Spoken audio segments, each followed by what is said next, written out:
Back दोस्तों, स्वागत है आपका हमारे YouTube channel Rana classes Bhadaura में। अभी कुछ वीडियो में हमारे पास कमेंट आ रही थी कि सर त्रिकोणमिति के बारे में बताइए। तो हमने आज उनके समझाने के लिए, उनको बताने के लिए, उनको सिखाने के लिए कि त्रिकोणमिति पे एक कंटेंट दिया है, जिसमें हम पहले त्रिकोणमिति के सबसे इम्पोर्टेंट जो फॉर्मूले हैं हम उनके बारे में पढ़ेंगे। तो सबसे पहले बेटा बात आती है कि त्रिकोणमिति अनुपात क्या होता है। सबसे पहले हम त्रिकोणमिति अनुपात सीखेंगे कि त्रिकोणमिति अनुपात आखिर होता क्या है। तो हम आपको बता दें कि समकोण त्रिभुज में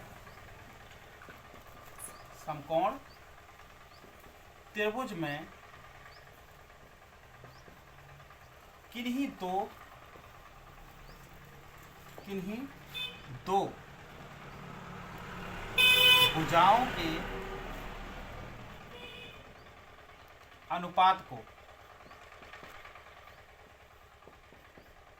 त्रिकोणमितीय अनुपात कहते हैं। त्रिकोणमितीय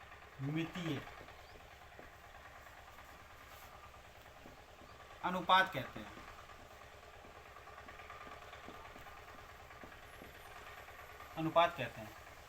जैसे कि देखा जाए, यदि आपके पास कोई समकोण त्रिभुज है तो इसमें कोई सी भी दो भुजाएं हों तो उस अनुपात को हम क्या कहेंगे? त्रिकोणमितीय अनुपात कहेंगे। अगर लिखना चाहो तो आप लिख सकते हो, जैसे कि यदि किसी समकोण त्रिभुज का एक न्यून कोण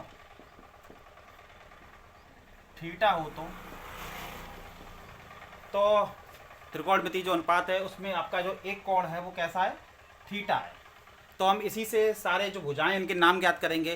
तो आपको पहला नंबर पता होना चाहिए कि जो थीटा की सम्मुख भुजा होती है, सम्मुख समझते हैं ना आप, सामने की भुजा, थीटा के जो सम्मुख भुजा होती है उसको हम क्या कहते हैं पता है आपको? लंब कहते हैं। क्या कहते हैं? लंब। तो आपका ये थीटा के सामने वाली भुजा है, आप देख सकते हैं चित्र में। तो ये आपका क्या हो गया? लंब हो गया, परपेंडिकुलर भी कह सकते हैं इसको, है ना। और ये तो आपके लंब की बात हो गई, ठीक है। अगर कोई ये वाली भुजा है तो हम देखते हैं यहाँ पर हमारा बनने वाला कोण कितने डिग्री का है? 90 डिग्री का है। तो 90 डिग्री की जो सम्मुख भुजा होगी वो हमारी क्या कहलाती है? कर्ण कहलाती है। तो लिख सकते हैं 90 डिग्री के सम्मुख भुजा क्या कहलाएगी बेटा? कर्ण कहलाएगी, ठीक है।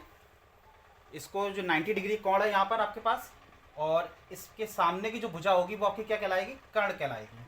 अब आपकी तीसरी भुजा बच्ची, जिसका नाम आपको पता है कि तीसरी भुजा हमारी क्या है? बेस है, आधार है। तीसरी भुजा क्या है? आधार। तो हमने देखा कि आपको ये चीज़ पता होनी चाहिए कि कौन सी भुजा क्या नाम होता है, कि जो भी 90 डिग्री के सामने जो कोण भुजा होगी वो हमारी कर्ण कहलाएगी। जो थीटा के सामने होगी अर्थात न्यून कोण के सामने की जो भुजा होगी वो हमारी क्या हो जाएगी? लंब हो जाएगी। और जो शेष भुजा बचेगी तीसरी भुजा, उसका नाम क्या होता है? आधार होता है, ठीक है। अब देखते हैं इनके फॉर्मूले के बारे में, देखते हैं कि किस टाइप से फॉर्मूले बनते हैं। तो हमारा पहला त्रिकोणमितीय अनुपात जो होता है वो होता है साइन थीटा। क्या होता है? Sine theta. तो हम इसमें लिख सकते हैं लंब बटे कर्ण, लंब बटे कर्ण। और हमारा जो दूसरा होता है कॉस थीटा, कॉस थीटा हम लिख सकते हैं हम लोग आधार बटे कर्ण। और तीसरा बेटा पॉइंट होता है आपका टेन थीटा के लिए। टेन थीटा बराबर लिख सकते हैं हम लोग लंब बटे आधार। क्या लिख सकते हैं? लंब बटे आधार। यानी देखेंगे साइन थीटा जो है वो हमारी लंब और कर्ण के अनुपात को प्रदर्शित करेगी, और जो कॉस थीटा होगा वो हमारा आधार और कर्ण को प्रदर्शित करेगा, और जबकि टेन थीटा है वो लंब बटे आधार प्रदर्शित करेगा। अगर हमें इसके तीन अनुपात जब पता है तो हम इसका कोई सा भी अनुपात निकाल सकते हैं। आपको यही बताना चाहिए। जैसे साइन का अपोजिट क्या होता है? कोसेक होता है। कॉस का अपोजिट सेक होता है। टेन का अपोजिट कॉट होता है। तो हम इनको इस साइड से निकाल सकते हैं। अगर जैसे आपको मान लो साइन का अपोजिट निकालना है तो क्या हो जाएगा? कोसेक हो जाता है। तो कोसेक में लिख सकते हैं हम लोग कर्ण बटे लंब। इसके विपरीत सेक, तो सेक थीटा वाला लिख सकते हैं हम लोग कर्ण बटे आधार और लास्ट है हमारा कॉट थीटा। तो इसको लिख सकते हैं आधार बटे लंब। क्या लिख सकते हैं?